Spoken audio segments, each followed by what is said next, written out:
እንደምን አላችሁ? በውስጥ ብዙዎቻችሁ በጠየቃችሁ መሰረት እስቲ ዛሬ በጾምና በጸሎት ዙሪያ ላይ ብዙዎቻችሁ አንዳንድ ነገር እንድናገር ጠይቃችሁ ነበረ።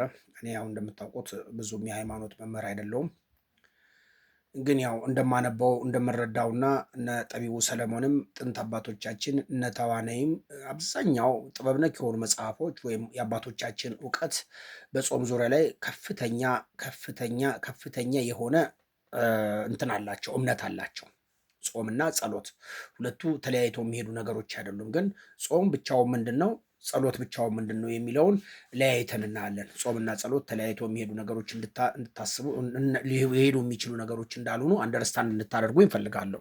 ምክንያቱም ጾም የሚጾመው ለመጸለይ ነው። ጸሎት ከጾም ጋር ሲሆን ደግሞ በጣም የተሻለ ነገር እንዳለው እናውቃለን። ለመሆኑ ጸሎታችን ያልተሰማው ለምንድን ነው? ኢትዮጵያውያን በጣም ጸሎተኞች ነን፣ በጣም ጾመኞችም ነን። ጾማችን እንዴት ነው? ዛሬ ሞር ፎከስ አድርጌ መናገር የምፈልገው የጥንት አባቶቻችንስ ምንስ ነገር ከማድረጋቸው በፊት ምንም አይነት ነገር ለምሳሌ ለአንድ ሰው መፍትሄ ሀብት ከመስረታቸው በፊት አብዝተው ይጾሙ ይጸልዩ ነበረ። ለምሳሌ ለስኬታቸው በር ለመክፈት ወይም ደግሞ በአንድ ጉዳይ ላይ ፎከስ አድርገው ወደሆነ ቦታ ሲሄዱ የሚሄዱበትን ጉዳይ ለመፈጸም በጣም አብዝተው ይጾሙ ነበረ። ይጸልዩ የሚለውን ከኋላ ጨምሩበት፣ ጸሎት በሚለው ዙሪያ ላይ ኔክስት ስለምንሰራ ነው። ምክንያቱም ምንም ነገር ከማድረጋቸው ለምሳሌ የፍርድ ቤት ከባድ ጉዳይ ሲኖራቸው በዛ ዙሪያ ላይ ጾም ይይዙ ነበረ። ምክንያቱም የፍርዱን ሂደት የሚቀይር የእግዚአብሔር ኃይል ስላለ መጽሐፍ ቅዱስ ላይ በደንብ ዲቴይል ገብተን ስለምናየው እዛ ላይ በደንብ እናወራለን። ምናልባት የዛሬ ፕሮግራም ትንሽ ረዘም እንዳይልባችሁ ፍርሃት አለኝ። ካወራን በደንብ አስረግጠን መነጋገር ስላለብን። ለመሆኑ ጾም ማለት ምን ማለት ነው? የአለቃ ኪዳነ ወልድ ክፍሌ ጾምን ሲተረጉሙ ምን ይላል? መጣመን። አለቃ ኪዳነ ወልድ ክፍሌ መዝገበ ቃላትን ነው እየነገርኳችሁ። ጾመ ማለት መጣመን፣ መድከም፣ መስራት፣ መጣር፣ መድከም። ጾመንና ደከመን ተመልከት ይላል። ይህንን በማስረጃ ሲጠቅስ ኢሳይያስ 49 ቁጥር 4ን እንድታነቡት እኔ አስቀምጬላችኋለሁ። ምናልባት በኋላ በደንብ እናየዋለን። ሲራክ 24 ቁጥር 34ንም ያስቀምጥላችኋል። ስለ መጾም ስለ መድከም። መጾም ማለት መድከም ማለት ነው። መጣመን መድከም ማለት ነው። ዮናስ 4 ቁጥር 10ን ይጠቅስላችኋል። እንትና አለቃ ኪዳነ ወልድ ክፍሌ ጾምን ነው እየገለጸ ያለው እና መጾም ማለት ምን ማለት ነው ብለን ያየን እንደሆነ መድከም ማለት ነው። ስጋችን ሲደክም መንፈሳችን ይነቃል። መንፈሳዊ አይኖቻችን እንዲከፈቱ አበክረን እንጾማለን። ይህ መጾም ማለት መድከም ማለት ነው በቀጥታ። ይህንን በሌላኛው ፓርት ነው ጻማዊ ይለዋል። ጻማዊ ምናልባት የግዕዝ 10 እርባታ ዘሮች አሉት አይደለም? ጾም እንደዚህ ለምሳሌ ባለፈው እንደነገርናችሁ እንትን ሰገለ፣ ይሰገል፣ ሰጋለ እየተባለ የግዕዝ እርባታ ዘሮች 10 ቤቶች አሉት። አሁን አንደኛው ሌላኛውን እንየው። ጻማዊ ወይም ጻማዊት ስትሆን ለሴት ነው። ጻማውያን ለብዙ ሰዎች ሲሆን ነው። ጻማውያት ደግሞ ለብዙ ሴቶች ሲሆን ነው። ይህንን ሲፈታው ምን ይላል አለቃ ኪዳነ ወልድ ክፍሌ? የሚደክም ተግቶ የሚጥር የሚሰራ ማለት ነው። ለምንድን ነው ተግታችሁ የምትጥሩት? ለምንድን ነው ተግታችሁ የምትሰሩት? አንድ ልታሳኩ ያሰባችሁት ጎል እንዳለ እርግጠኛ መሆን አለባችሁ። ምክንያቱም ስጋችሁን እያደከማችሁ መንፈሳዊ ዓለም ላይ አዌክን የምታደርጉት መንፈሳዊ ዓለም ላይ የምታሳኩት ነገር አለ ማለት ነው። አሁንም ጾሙን በምን ይፈታዋል? በመድከም። ስጋ ሲደክም መንፈሳዊ አይናችን ይከፈታል። ስጋ ሲደክም እግዚአብሔር ከኛ ጋር መስራት ይጀምራል። ምክንያቱም ብዙ ጊዜ ጥጋበኞች ናቸው ሰው የሚበድሉት። በፍጹም የተራበ ሰው ሰውን አይበድልም። ረሃብን የሚያውቅ ሰው የተራቡ ሰዎች ምን አይነት ጉስቁልና እንዳለባቸው ስለሚያውቅ። ሁለተኛ እንደገና አስረዝመን እንፍታው። ጸምዎ ወይም ጸመወ ወይም ጸመተ ይለዋል። መጨመት መጾም ማለት አየ፣ መጨመት፣ ዝም ማለት፣ ሐዋሳትን አፍን መጠበቅ፣ አለመታከት ወይም ዳተኛ ዝምተኛ መሆን ከማስተዋል ጋር ዝም ማለት፣ ስትሰደቡ ዝም ማለት፣ አለማላገጥ፣ በሰዎች ላይ በትዕቢት ቃል አለመናገር፣ አለመመካት። አየ ስትጾሙ ምን ትሆናላችሁ አለ? መጨመት፣ ዝም ማለት፣ ሐዋሳትን አፍን መጠበቅ፣ ዳተኛ በሚደርስባችሁ ነገር ላይ በሙሉ ሪስፖንስ አታደርጉ፣ ዳተኛ መሆን ከማስተዋል ጋራ እንደ መነኩሴ አይነት ብሎ አለቃ ኪዳነ ወልድ ክፍሌ ጾምን ይፈታዋል። ምንን ይፈታዋል? ጸምዎ የሚለው ምናልባት የግዕዝ አነባቢ ቤት ትክክል ካልሆነ ግዕዝ አንባቢዎች እናንተ አርማችሁ ስሙት። ጽመው የሚለውን ደግሞ ጽመው፣ ጽመውት፣ ጽመዋን፣ ጽመዋት ይሄም ሲረባ ማለት ነው። ጽመው ጽመውት ሴት ስትሆን ነው። ጽመዋን ብዙ ሲሆን ነው። ጽመዋት ደግሞ ለብዙ ሴቶች ሲሆን ነው። የረጋ የጨመተ ጭምት ዝም ጸጥ ያለ ሰው ዝምተኛ ሰው መሆን ማለት ነው። አየህ ጾም ስትጾም ዝምተኛ ሰው ኢት ሚንስ ባላችሁ ኮሚኒኬሽን በምትሰሩበት ቦታ ላይ አትነጋገሩ ማለት አይደለም። የዛሬ ርዕሳችን ሞር ፎከስ አድርገን የምንናገረው ጾማችን ለምንድን ነው ያልተሰማው? እንጾማለን። ኢትዮጵያውያን ጀነራል ነው የማደርግላችሁ። እንደ ኢትዮጵያውያን በዓለም የመጨረሻው ዝቅተኛና የመጨረሻውን የተዋረደ ህይወት የምንኖር እርግጠኛ ነኝ ኢትዮጵያውያን ነን። ምናልባት ካለንበት የዓለም የእድገት ወይም በጂዲፒያችን ምን ላይ እንዳለን እናንተ ታውቁታላችሁ። ይህንን በቀላል አማርኛ መግለጽ ይቻላል። ምናልባት ከዓለም በጣም በጣም እኛ የምንበልጣቸው 2 ሀገሮች ናቸው መሰለኝ፣ የመጨረሻ የድሃ ከሚባሉት ውስጥ 2-3 ሀገር እንደዚህ ይመስለኛል። አያገባኝም ስለሱ። ለምንድን ነው በዚህ መጠን እየጾምንና እየጸለይን ጸሎታችን ያልተሰማው? ምክንያቱም ትዕቢተኞች ነን። በድፍረት እንናገራለን፣ በክፋት እንናገራለን፣ እንፈርዳለን፣ እናንጓጥጣለን። በፍጹም እርጋታ የለንም። ተቅበዝባዦች ነን፣ ክፎችና መፀኞች ነን። አለቃ ኪዳነ ወልድ ክፍሌ ግን ጾሙን ሲፈታው ምን አለ? ጽምው ወይም የሚጾም ወይም የሚጾሙ ወይም የሚጽሟት የሆኑ ሴቶች ምንድን ናቸው አለ? የተረጋጉ ናቸው፣ የጨመቱ ናቸው፣ ዝም ያሉ ናቸው፣ ጸጥ ያሉ ናቸው፣ ዝምተኞች ናቸው እያለ ይፈተዋል። ጾማችን ለምንድን ያልተሰማው? ለዚህ ነው። ለጸሎታችን ለጾማችን አብዛኛውን ጊዜ በዚህ መጠን እየጾመን ጾማችን ትክክል አይደለም። በጣም ትክክል ነው። መጽሐፍ ቅዱስ ቀጥሎ እናየዋለን። በብዙ ቦታዎች ላይ የኦርቶዶክሳውያንን ጾም የሚደግፍ የአዋጅ ጾም እንዲህ ያለውን በ5ኛውና በ7ኛ ወር እያለ የሚጠቅሰውን የመጽሐፍ ቅዱስ ፓርት እየገባን በደንብ እናያለን። ጾማችን ለምን አልተሰማም? ዝምተኞች አይደለንም፣ ጭምቶች አይደለንም፣ በማስተዋል አይደለም የምንጾመውና ስጋችንን አናደክመው። ትዕቢተኞች ነን፣ ክፋተኞች ነን። በሐሰት እንፈርዳለን፣ በሐሰት እንገላለን፣ በጅምላ እንወጣለን፣ በጅምላ እንፈርዳለን። ትክክለኛው ጾም ግን ምንድን ነው አለን? የተረጋጋ የጨመተ ዝም ያለ እንደ መነኩሴ አይነት በገዳም እንደሚኖሩ መነኮሳት ዝም ሲሄዱ አይታችኋል። ኩስስ ብለው ነው፣ ግን ከማስተዋል ጋር ይላል። አሁንም እንሄደው ጽማዌ ማለት መጨመት ጭምር። አሁንም በሙሉ አስቡት። የ10 ቤቱ እርባታ በሙሉ ጾምን ሲፈታው ምን እያለ ነው? ዝም ከማለት ጋር፣ ከመረጋጋት ጋር፣ ከመድከም ከመዛል ጋር፣ ከድካም ጋር ነው የሚያያይዘው። እናንተ እንደዚህ ነው የምትጾሙት? እኔ አያገባኝም። እናንተ እንዴት እንደምትጾሙ እናንተ ታውቃላችሁ። እኔ ፈራጅ አይደለሁም። የሚፈርድ አንድ በሰማይ አለ። በፍጹም አትፍረድ ይላል። እንደዚህ ነው የምንጾመው እኛ። እኔ ራሴን ስለማውቀው ነው። እኔ በጣም በቀላሉ በፍጥነት የምናደድ አይነት ሰው ነኝ። ብዙ ጊዜ አይታችሁኛል፣ ቲክቶክ ሊቮችም ላይ ምንም ላይ። ይሄ ኢሞሽናልን መቀነስ ማለት ነው ስትጾም። አንዳንዴ ኢሞሽንን ስትጦም ለእግዚአብሔር የምትከፍለው ወይም ስለ እግዚአብሔር ብለህ ራስን ማስገዛትም ጭምር ነው።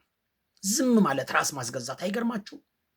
መገዛት ጽማዊ መጨመት ማለት ነው አለ። ጽሙና ማለት እንደገና ከጾም ጋር እያይዞታል። ለዛኛው 10 ቤት እርባታ ውስጥ ግቡት። ጭምትነት ነው፣ ድካም ነው፣ ጸጥታ ነው፣ የገዳም ስርዓት አይነት ብለው አለቃ ኪዳነ ወልድ ክፍሌ ጾሙን ይፈቱታል።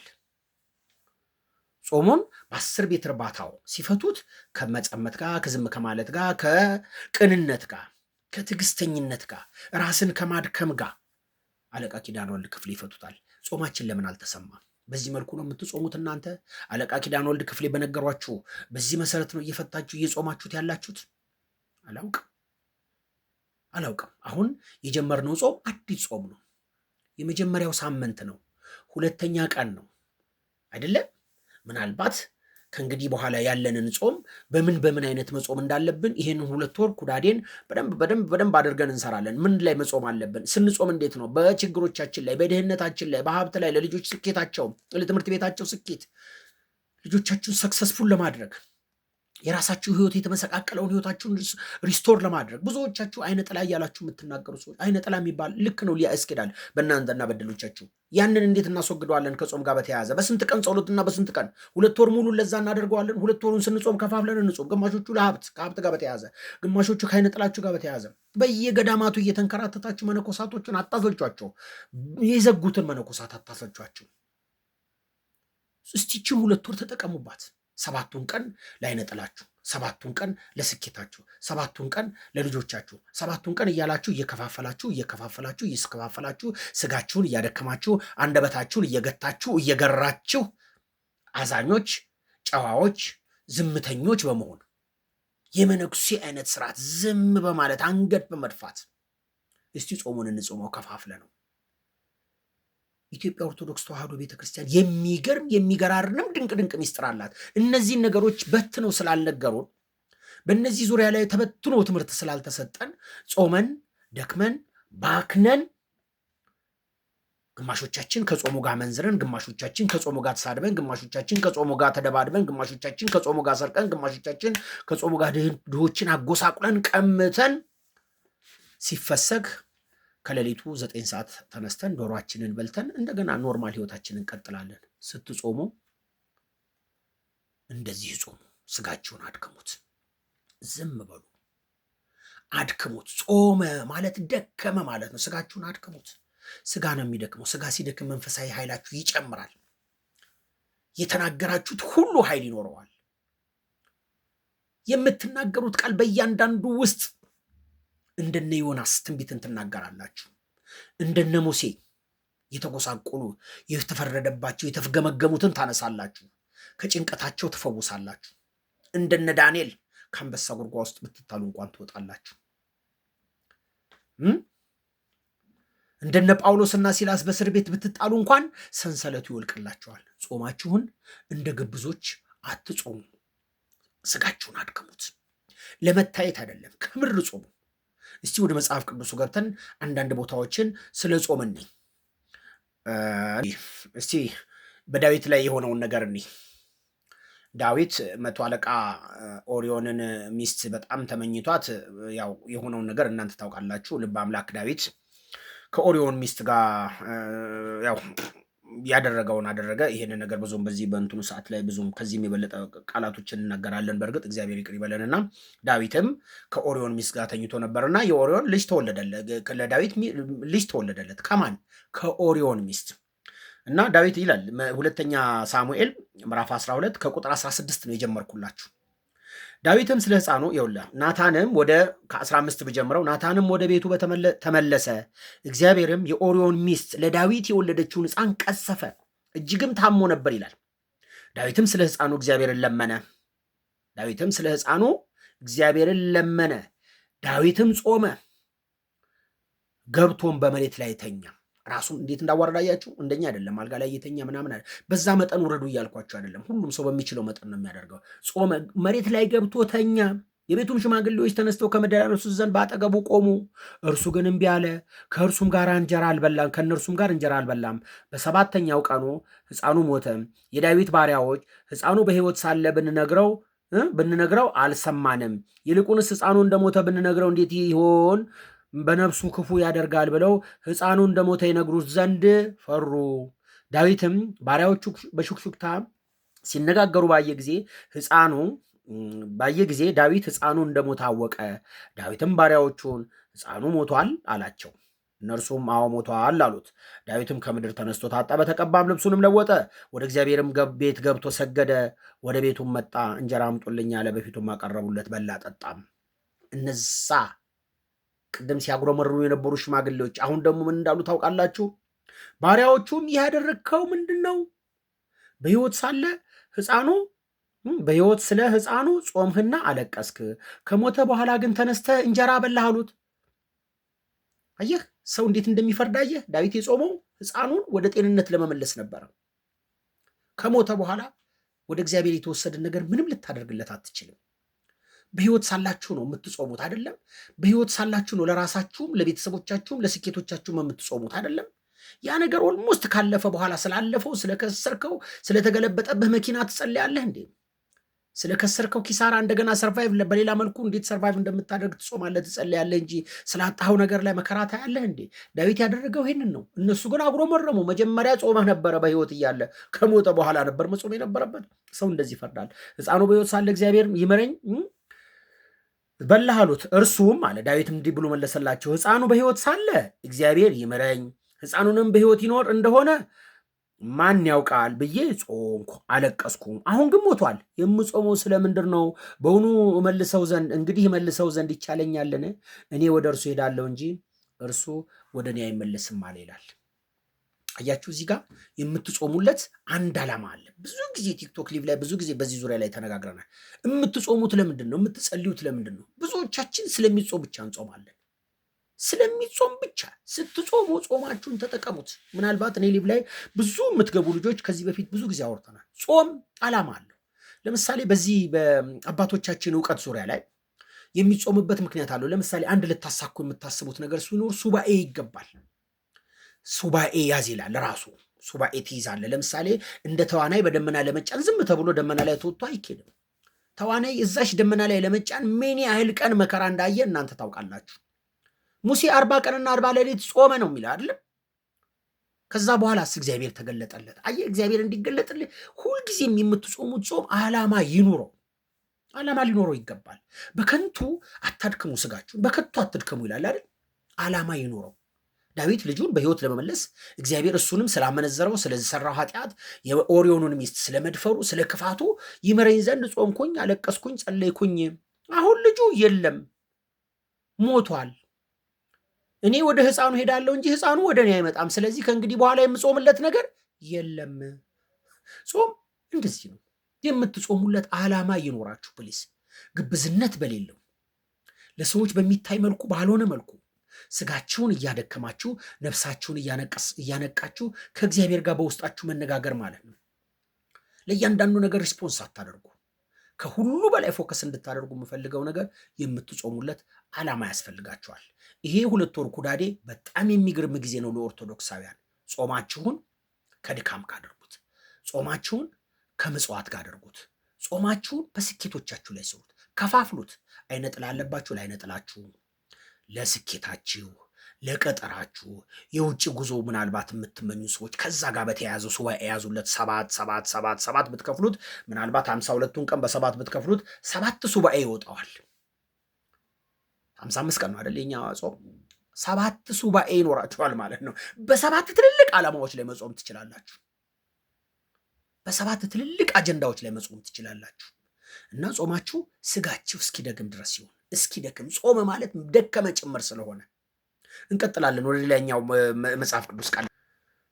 ለምሳሌ አንደኛ ነገሥት ምዕራፍ 10 አንደኛ ነገሥት 20 ቁጥር 9 ላይ ስለ አዋጅ ጾም ይነገራል። ምናልባት ኦርቶዶክሳውያን እየጾምን ያለነው ጾም ትክክል አይደለም ብለው ብዙ መናፍቃንና ሉተራውያን ሞር በዚህ ዙሪያ ላይ ሲያወሩ እንሰማቸዋለን። የአዋጅ ጾም ማለት ህዝቡ ሁልጊዜም በአንድነት የሚጾምበት ዓላማ ያለው ጾም ማለት ነው። የአዋጅ ጾም ማለት እና ምናልባት በናቡቴ ላይ እቺ ኤልዛቤል እንዴት አድርጋ አዋጅ አስነስታበትና ህዝቡን አሳስታ ንጉሱን አሳስታ እንዴት እንዳጾመች አንደኛ ነገሥት 20 ቁጥር 9 ላይ። ሴትዮዋ ግን ዓላማዋን አሳክታለች። ማሰብ ያለባችሁ ምናልባት የዚህ ዓላማ መሳካት ለመንግስቱም ወይም ለዚህ በኤልዛቤል በኩል ላሉት እርግማን ቢያመጣባቸውም ቅሉ። አንደኛ ነገሥት ምዕራፍ 20 ቁጥር 9 ላይ በደብዳቤም ስለ ጾም አዋጅ ንገሩ፣ ናቡቴም በህዝቡ ፊት አስቀምጡት ብላ እንደዚህ ካደረገች በኋላ ህዝቡን በዚህ መልኩ አዋጅ ጾምና ምናምን ካስደረገች በኋላ ናቡቴን እና ወዘተርፈ የሚመስሉትን ሰዎች ለሞት አብቅታቸዋለች። እዚህ ጋር ግን አንድ ትኩረት እንድታደርጉት የምፈልገው ነገር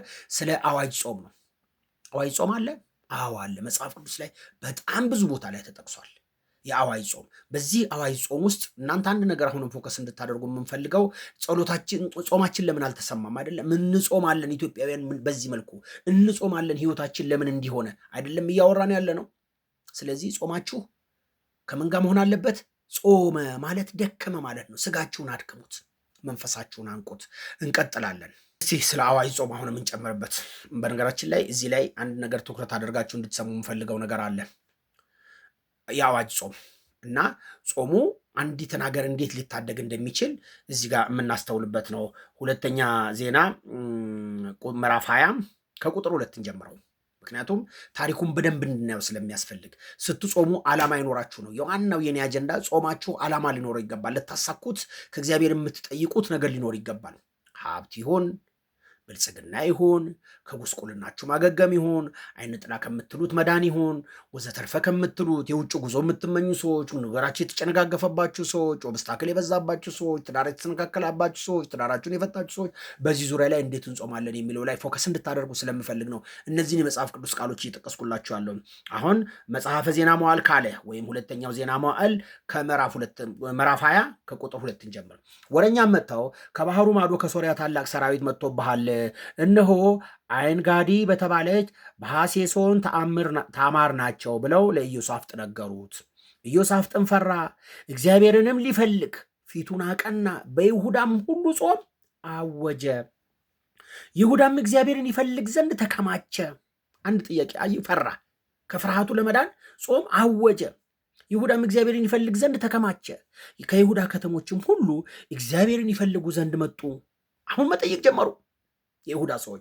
ኢዮሳፍጥም በይሁዳና በኢየሩሳሌም መካከል በእግዚአብሔር ቤት ውስጥ በአዲሱ አደባባይ ቆመ፣ እንዲህም አለ፣ አቤቱ የአባቶቻችን አምላክ ሆይ በሰማይ ያለህ አምላክ አንተ አይደለህምን? የአሕዛብንስ መንግስታት ሁሉ የምትገዛ አንተ አይደለህምን? ኃይልና ችሎታ በእጅህ ነው፣ ሊቋቋምም የሚችል የለም። አምላካችን ሆይ በዚህ ምድር የነበሩትን አሕዛብ ከሕዝብህ ከእስራኤል ፊት ያሳደድ ለወዳጅህም ለአብርሃም ዘር ለዘላለም የሰጠሃት አንተ አይደለህምን? እነርሱም የቆሙባት ስምህንም መቅደስህን ሰርተውባት ክፉ ነገር የፍርድ ሰይፍ ወይም ቸነፈር ወይም ራብ ቢመጣብን ስምህ ባለበት በዚህ ቤት ፊትና በፊትህ ቆመን መከራችን ወደ አንተ እንጮኻለን፣ አንተም ሰምተህ ታድነናለህ አሉት። አሁንም እነሆ ለእስራኤል ከግብፅ ምድር በወጡ ጊዜ ያልፍባቸው ዘንድ ያልፈቀድክባቸው፣ ነገር ግን ፈቀቅ ብለው ያላጠፋቸው የአሞንና የሞዓብ ልጆች የሴሬም ልጆች ተራራ ሰዎች እነሆ ለወሮታችን ክፋት ይመልሱልናል፣ ከሰጠህንም ርስት ያወጡን ዘንድ መጥተዋል ብለው ለእግዚአብሔር ስሞታ አቀረቡ። ይህ በምን ይሄ በቃ ደስ የሚል ጸሎት ነው። ይህንን ራሱ ጽፈህ እኮ ብትጸልየው እኮ በቃ ቃላቱን ከውስጡ ታስተካክለዋለህ ለራስህ። ጌታ ሆይ በፊትህ ተዋርጃለሁ፣ በፊትህ ጾምን ያለው በፊትህ ዝቅ ብያለሁ። ጌታ ሆይ ለአባቶቻችን ለእናቶቻችን ለአያት ለቅድመ አያቶቻችን ያደረግከው ነገር ስለምን ለእኛ አይደረግም? ስለምን በሕይወቴ ጉስቁልና መጣ? ስለምን ልጆቼ ተሰነካከሉ? ስለምን ቤተሰቦቼ ፈረሱ? ስለምን የምሰራውና ያከማቸውት የሰራሁት ነገር ሁሉ ስለምን ተመሰቃቀለ?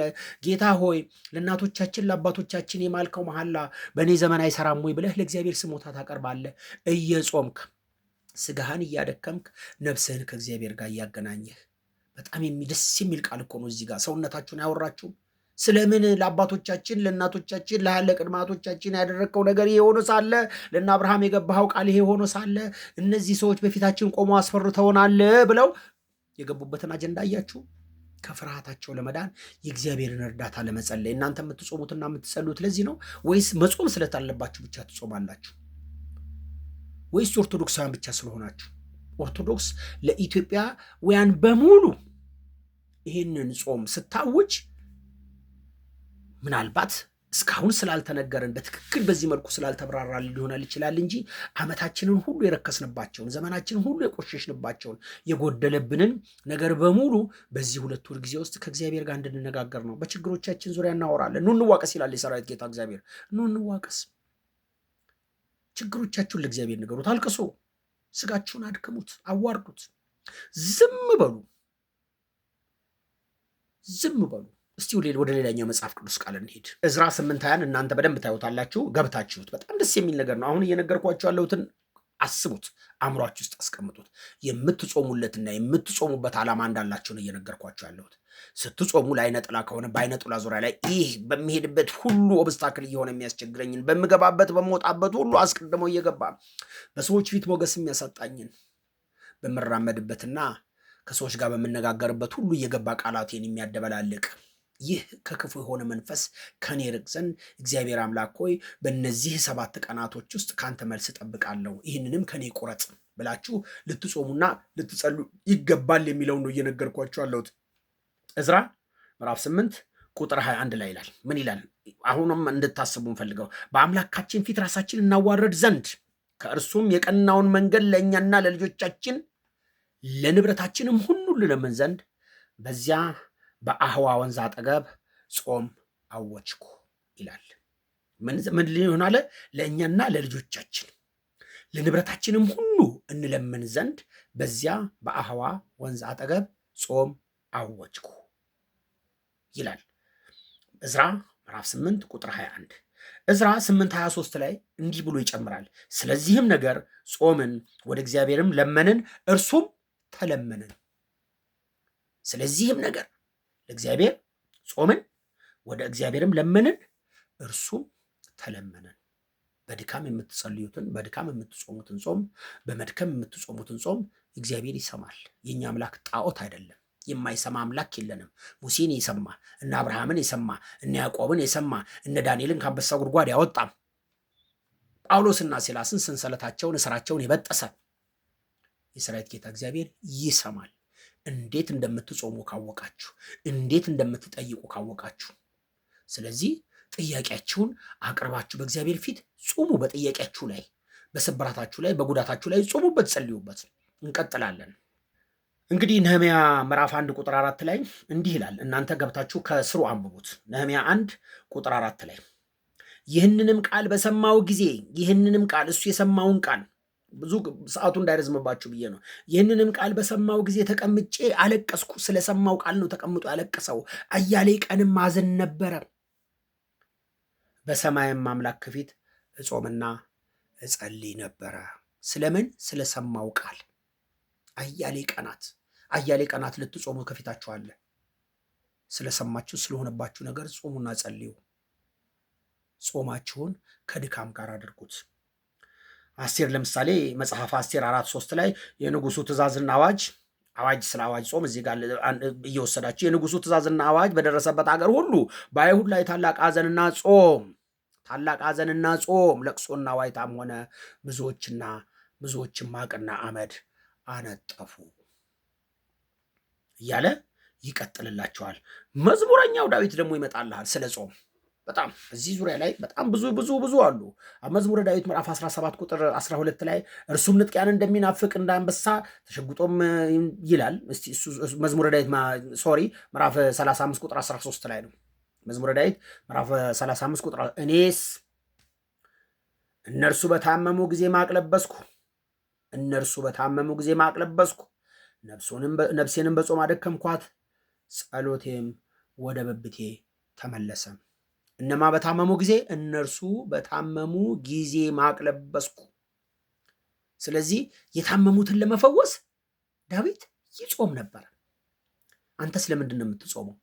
ጾምህን ለዚህ ብለህ 7 ሱባኤ ያለልህ ከፊት ለፊት ሚኒመም ነው የምልህ 7-8 ሱባኤ አካባቢ 7 ሱባኤ ያለልህ። ለምን እንደምትጾሙ ወስነኸዋል? ከፋፍለህ አስቀምጠኸዋል? ስትጾም ሰውነትህን ለማድከም ስጋህን ለማድከም ዝም ለማለት አንደበትህን ለመቅጣት እየጾምክ ነው ወይስ ዝም ብለህ የአዋጁን ጾም ብቻ ተቀላቅለህ ነው? ማን ለምን እንደሚጾም ሼር አድርጉትና ስትጾሙ እንደዚህ ጾሙ፣ ስትጾሙ በዓላማ ጾሙ። የኢትዮጵያ ኦርቶዶክስ ተዋሕዶ ቤተክርስቲያን ተአምረኛ የአዋጅ ጾም አላት፣ ድንቅ የሆነ። ምክንያቱም በጋራ የምንለመነውና የምንጾምለት ነገር ሁሉ ስኬት ስለሚያመጣ ለሀገራችንም፣ ለሕዝባችንም፣ ለኢኮኖሚያችንም። አላየህም? ለንብረቶቻቸውም ለልጆቻቸውም ሁሉ ይጾሙ ይጸልዩ ነበር እኮ ነው ያለ። ለንብረቶቻቸው ይጾሙ ይጸልዩ ነበረ። አንተስ እንዴት ነው የምትጾመው? መዝሙር 69:10 ላይም ይላል ነፍሴን በጾም አስመረርኋት፣ ለስድብም ሆነብኝ፣ ለጾም አስመረርኳት። አለቃ ኪዳነ ወልድ ክፍሌ ምን ብለው ነበረ? መድከም ነው። መጾም ማለት መድከም ነው። ዳዊት ምን አለ? ነፍሴን በጾም አስመረርኳት፣ አደከምኳት። በጾም አደከምኳት፣ ሰውነቱ እስኪደክም ድረስ በስራ ማድከም ጭምር አለ እዚህ ጾም ላይ። በነገራችሁ ላይ ቁጭ ብሎ አይደለም፣ በስራ በመጣር በመትካት ማድከም ነው ይላል አለቃ ኪዳነ ወልድ ክፍሌ። ስትጾሙ ቤት ቁጭ ብላችሁ አይደለም፣ በጣም እስኪደክምህ መስራት አለብህ ለስኬትህ። በዚህ 2 ወር ውስጥ እየደከምክ ነው የምትጾሙ። ምክንያቱም ስጋ ጉስቁል ሲል ስትል ነፍስ ማሰብ ትጀምራለች። እግዚአብሔር ወደ አንተ ይመለከታል። በጾም አስመረርኳት አደከምኳት እኮ እያለ ነው ፍሬንድ። እንደ ግብዞች አትጹሙ፣ እንደ ግብዞች አትጠውልጉ። ፊቶቻችሁን ተቀብታችሁን ስጋችሁን አድክሙት። ነፍሳችሁ አዌክን ያደርጋል። አሁን በአሁኑ ዘመን አንድ ነገር መጥቷል። እሱ ልነግራቸው አስቤ ነበረ። በአሁኑ ዘመን በነገራችን ላይ ጾምን ከጤና ጋር እያያያዙት መጡ።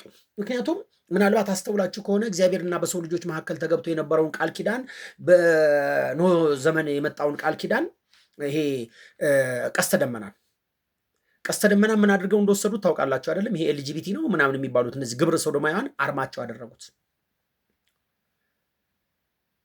ገባችሁ አይደለም?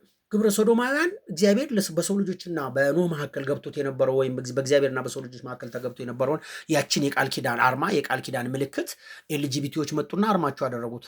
ሁላችንም እስክንጸየፈው ድረስ ያ በሰው ልጆችና በእግዚአብሔር መካከል ተደርጎ የነበረውን ቃል ኪዳን ምልክቱን እንድንጠላው አደረጉን። ጾማችን ላይ እየገቡ እንደሆነ ታውቃላችሁ።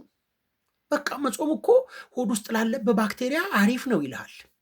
ኢት ሚንስ ከእግዚአብሔር ጋር ከምንገናኝበት ይልቅ ሌላ ዳይሬክሽን ነው እያሳዩን ያሉት። ስትጾም እኮ ሰውነት ስለሚከሳ በሰውነት ውስጥ እንደዚህ ያለው አየህ፣ ከእግዚአብሔር ጋር ለመነጋገር አይደለም። ጾም እኮ ኖርማሊ እኮ እንደዚህ ነውና ምን ማለት ነው? ሽፍት የማድረግ ነገር አለ። ሽፍት የምንጾመው ከእግዚአብሔር ጋር ለመነጋገር ነው እንጂ እርግጥ ነው ስትጾም ጤናህም ላይ ትሰራበታለህ። ስትጾም መጾምህ በሆዱ ውስጥ ያሉትን ትላትን ለመግደል ግን አይደለም አይደል? ጾማችንንም ሽፍት እያደረጉ ጾም እየተቀማን ነው፣ እየተሰረቀን ነው። ልክ የቃል ኪዳኑን ያንን የቀስተ ደመናውን እንደተዘረፍ ነው ጾማችንም እኮ አሁን የሚጾመውና እንትን ምግብ የማይበላው ለምንድን ነው ተባለ? እስከ ፈጣሪ ጋር ግን ለመነጋገር ወይም ደግሞ እንደነ ዳዊት ማቅ ለብሶ በእግዚአብሔርና በሰው ልጆች መካከል ያለብንን ጥያቄ ለመመለስ አይደለም። በጣም አርዝሜባቸዋለሁ፣ ረዝሞብኛል፣ እንዴት እንደምሰበስበው ባላውቅም። ነገር ግን ወደ መጨረሻው እንደውም ልዝለለው እየዘለልኩ ልሄድላችሁና እስቲ አዲስ ኪዳን ላይ ስለ ጾምን ይላል። እነ ዘካርያስ ላይ በጣም የሚገራርሙ ነገሮች ነበሩ ስለ ጾም በጣም ብዙ። ይሄ ለምሳሌ ኢሳያስ 58 ከ2 እስከ 14 ያለውን እሱን ሳላነብላችሁ አላልፈውም። ኢሳያስ 58 ከ2 እስከ 14 ያለው በጣም የሚገርም ነገር ስላለው ነው። እዚህ ላይ ኢሳያስ 58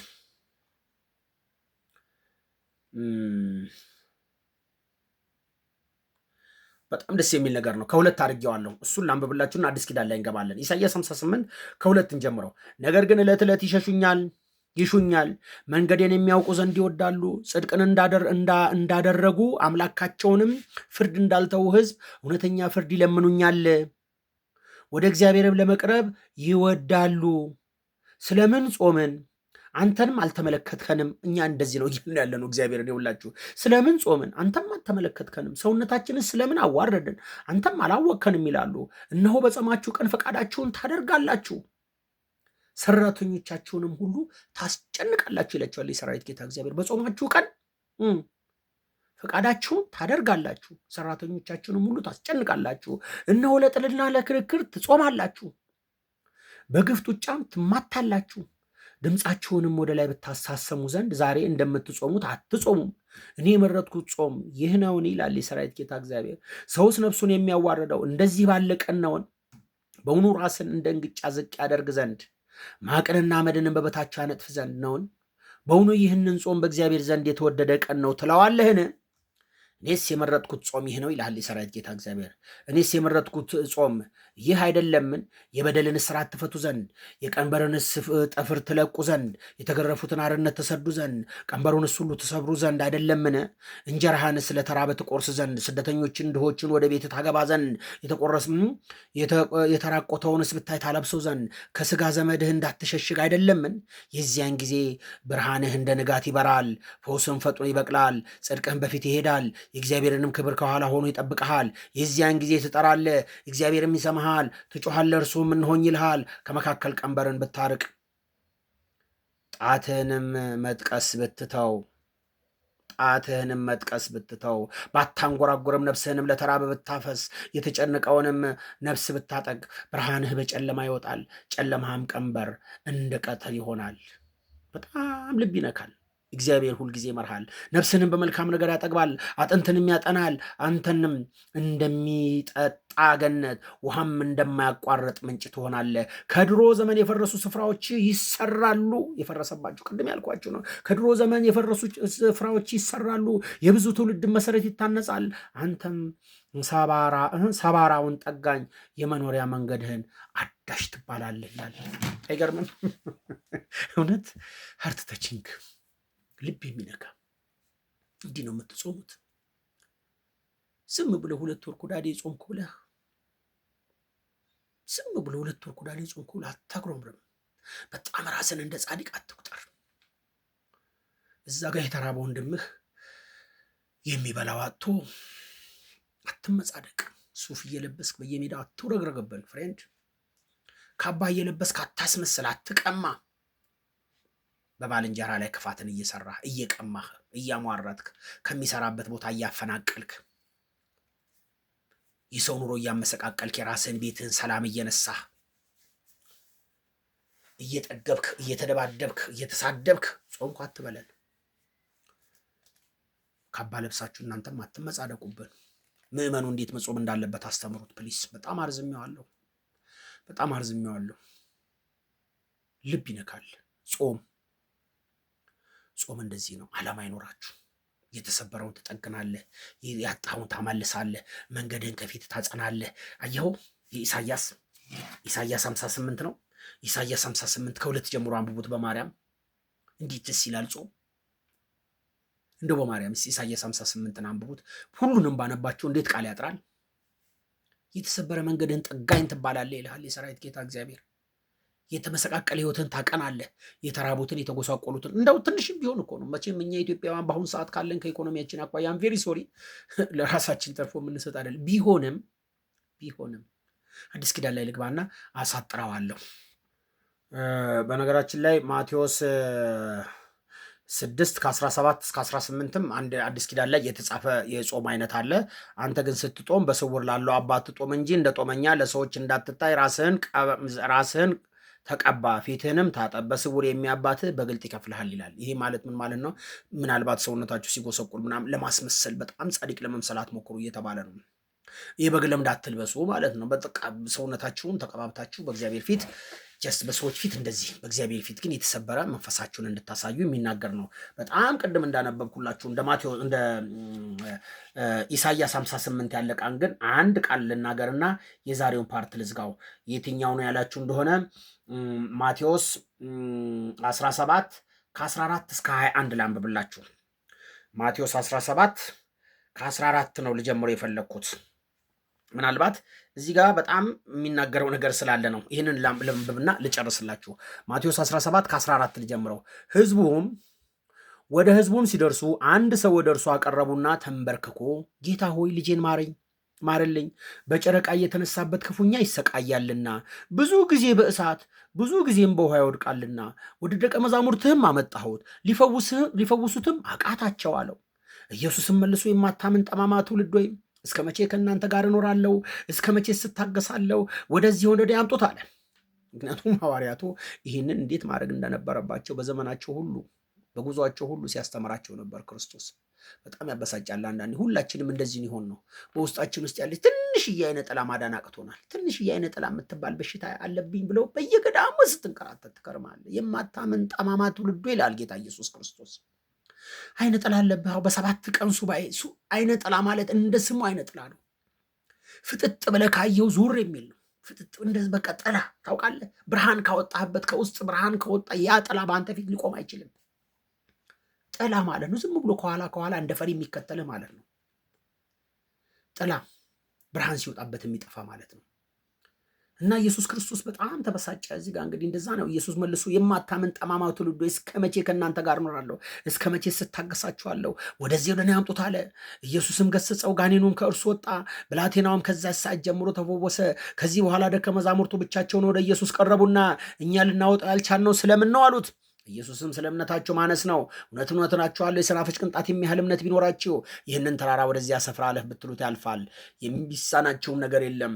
ይህን አይነት ግን ከጸሎትና ከጦም በቀር አይወጣም አላቸው ይላል። ከጦምና ከጸሎት በቀር አይወጣም አላቸው። ሰዓቱ ረዝሞብኛል፣ ብዙ ማለት በቻልኩ ነበር። ከጦምና ከጸሎት በቀር አይወጣም። ይህ ኢየሱስ ክርስቶስ እነዚህን ነገሮች ሲያደርግ ፍጹም ስጋ ለብሶ ፍጹም ሰው ፍጹም አምላክ ነበር አይደለ? ይጾም ይጸልይ ነበረ ይላል እኮ። 40 ቀንና 40 ሌሊት ከጾመን በኋላ የኢየሱስ ክርስቶስን ጾምና ጸሎት ምናልባት መጽሐፍ ቅዱሱ ላይ ተጽፎ አናገኝ ይሆናል እንጂ አየህ፣ ሐዋርያቱ ከክርስቶስ ጋር እየሄዱ በስውር ይበሉ ነበር ማለት እኮ ነው። ምክንያቱም የልባቸውን ሐሳብ ያውቅ ነበር። ስትጾሙ እንዲህ ጎል ለመምታት አሸናፊ ለመሆን ችግሮቻችሁን ድባቅ ለመምታት ጾሙ። ስራ ያለው ጾም አድርጉት። ጎል ይኖራችሁ። ጾም ጎል ሊኖረው ይገባል። 7 ሱባኤ ያላችሁ 7ቱን ሱባኤ በተለያየ ጉዳይ ከፋፍላችሁ ጾሙበት። ስጋችሁን አድክሙ፣ ስጡ፣ ክፉ አትሁኑ፣ አንደበታችሁን ግሩ። ዊዝደም ኦፍ ሰለሞን ነኝ። አመሰግናለሁ። እግዚአብሔር ልቦና ይስጠን። ኢትዮጵያንና ሕዝቦቿን እግዚአብሔር ይባርክ። አሜን።